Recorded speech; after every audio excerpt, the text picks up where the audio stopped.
ताकि रामचरितमानस में वर्णित रामराज की कल्पना फूलई फलई मिटप विधिनाना मंच ललित बर बेली बिताना मंच मंच तर मधुकर श्रेणी त्रिविध बयार बहु सुख देनी साकार हो सके। श्री दिव्यांश। माननीय अध्यक्ष महोदय, सदन के समक्ष यह सबकी सम्मिलित भावना का प्रदर्शन है।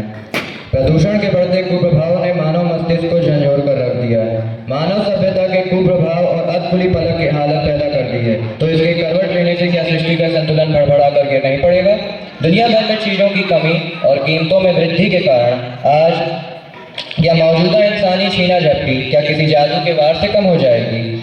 क्या हम धरती पर नदियों, पहाड़ों, ऋतुओं इत्यादियों को इसी तरह प्रदूषित करते चले जाएंगे? इस कुकृत्य की भत्सना तथा इसे अपराध की श्रेणी में लाने के लिए हम संरक्षणवादियों द्वारा कई आंदोलन किए गए हैं, जिसमें मेरा दल इन आंदोलनों में सबसे आगे रहा है। हमारी कड़ी प्रतिक्रिया के बाद ही सरकार इस विधेयक को सामने लाई है।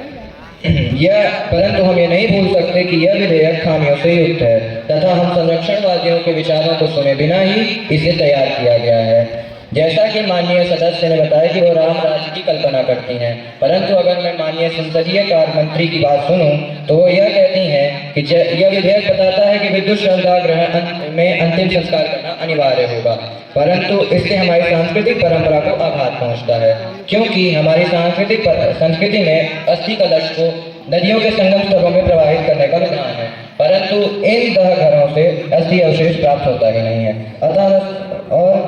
अतः मैं सुझाव देना चाहूँगा कि इस प्रस्तावित विधेयक में इस उपबंध को लचीला बनाया जाए ताकि हमारी सांस्कृतिक परंपरा का निर्माण हो सके।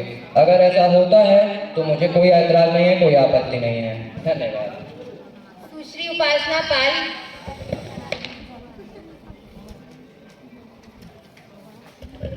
अध्यक्ष महोदया, मैं आपके माध्यम से कहना चाहूंगी कि पर्यावरण पर नियंत्रण पाने का मतलब यह कदापि नहीं है कि हम विज्ञान और प्रौद्योगिकी के कार्य चमत्कारों तथा करामातों को ताक कर रखें। मैं मानती हूँ कि अब माननीय मंत्री जी के विलक्षण मस्तिष्क का परिचय है, क्योंकि उसमें जो त्रुटियां मौजूद है मैं माननीय सदन